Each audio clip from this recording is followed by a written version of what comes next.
me apoya.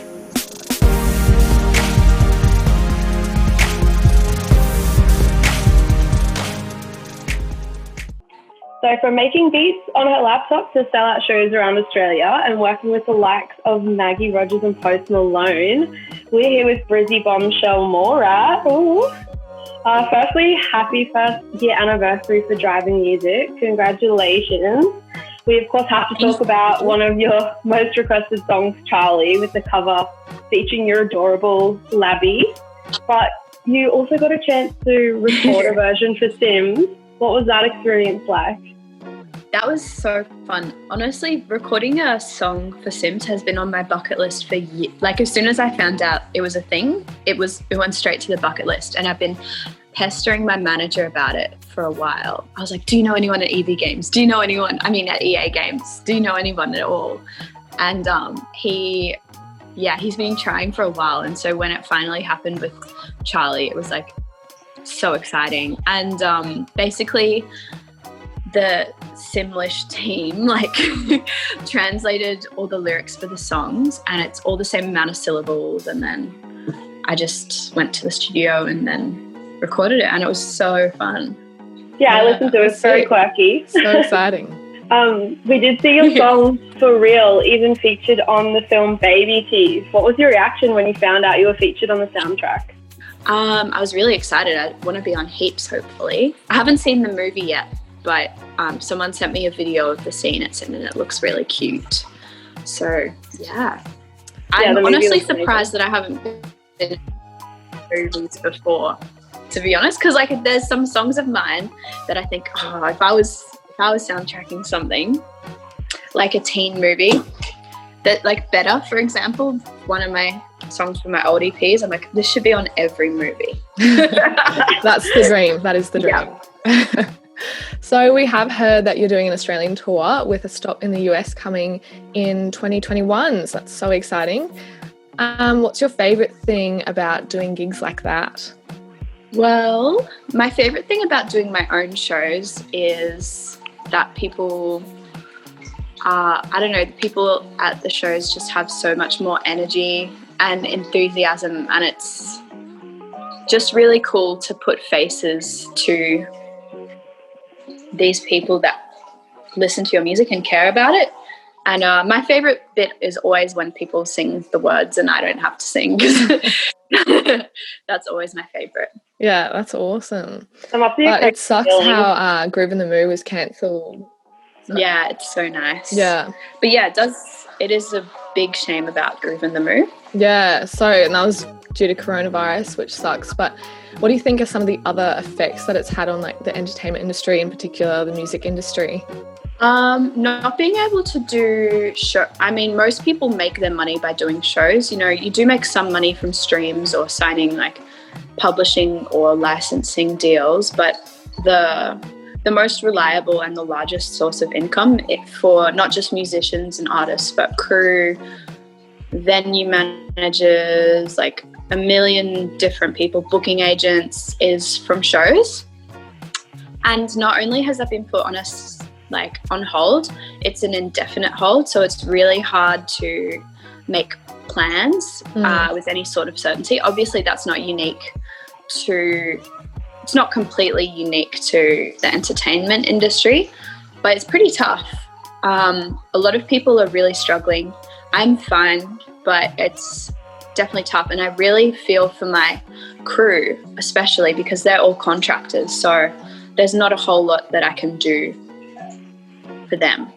Yeah, definitely. It's such a big impact on the entertainment industry out of all of the industries, but yeah, it's crazy how many middlemen there are that people don't realise as well. So many important people behind the scenes. 100%.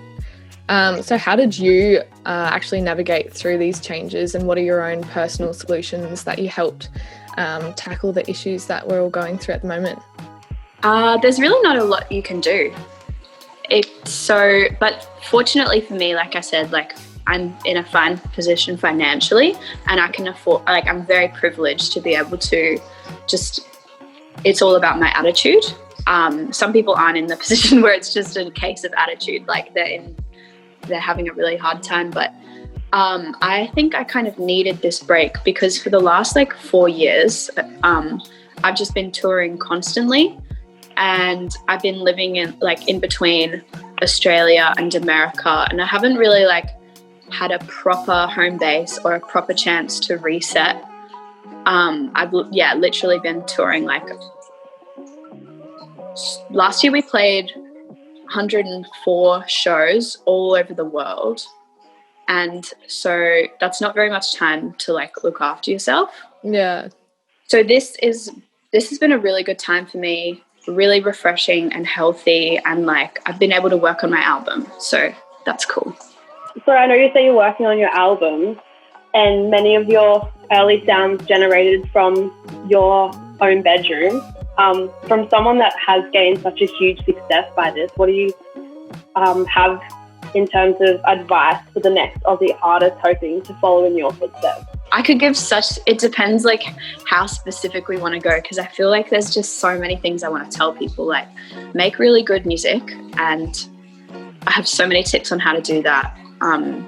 And then be smart about it. Like I think if you're not a business smart or like branding smart person yourself, you need to find someone who is to help you, because it's not just about making a song and then it like someone discovers it. It's like there's not a whole lot of luck in it. It seems like luck, but it's strategy and hard work and being really good. So I would say ask someone who knows something about music business how to get your song heard and how to get it to a level where people can play it if they like it, because you can't just like necessarily make a demo in your room and expect that it's ready for radio, because you have to like, for example, mix it, which is where a sound engineer makes sure that all the levels are suitable for all different types of speakers. Most people can't do that themselves, and then you have to master it, which is where another sound engineer who has a different area of expertise makes sure it's as loud as all the songs on streaming services, and it's the exact right kind of in that ballpark. And so you don't have to like constantly be turning up and down songs when you hit shuffle, because if your song's too quiet or mixed poorly, like it's not going to get played on radio, even if it's a really good idea. So there's a lot to it. So I would say just make friends with someone who knows more than you, and also make good songs. Yeah. You seem to have a lot of fans that love your music regardless. I know there's so much that you put into it every time you do create a song. Even now during COVID, what do you think the support has been like from these fans since the music industry has pretty much been put on hold? I always feel supported when I like get a sweet comment on my photo or a nice message on Instagram. For me, that's like the most tangible way of expressing it. But honestly, there's not a lot anyone can do right now. I think we're all in this together. It's not just like unique to musicians. And I think it's just kind of waiting it out and checking in on your friends and making sure that everyone's like mentally okay. But I'm really excited to put out new music. I've got a new song coming out next month, and I'm like itching to put it out. I can't wait. It's so exciting. Do you have anything else you can tell us about it, or is it a bit more of a secret at the moment? What else can I tell you about it? I mean, you're getting the inside scoop. It's coming out on October 1st. Ooh. And yeah, I probably can't say much more. Yeah. But I'm really proud of it. First single from the album. So exciting. Can't wait to hear it. So as a huge fan of Cub Sport with yourself, what was it like doing a song with them? Amazing. We've been friends for a really long time, and we always like send each other our new music. So working together feels really natural. And we've done a couple together on their last album, Cub Sport. I worked on a song called Video, and then on their most recent album I worked on a song called Break Me Down. And Break Me Down was a really cool experience for me because as like you can hear that I did some vocals on it, but it was the first song that I've produced for another artist that has come out. So that was a big goal of mine, because as well as my own stuff, I really want to be writing and producing for other artists. So to do it with like a great friend who's on the same page as me and just made the most incredible album is such an honor. Yeah, awesome. Yeah, because Break Me Down is such an emotional track.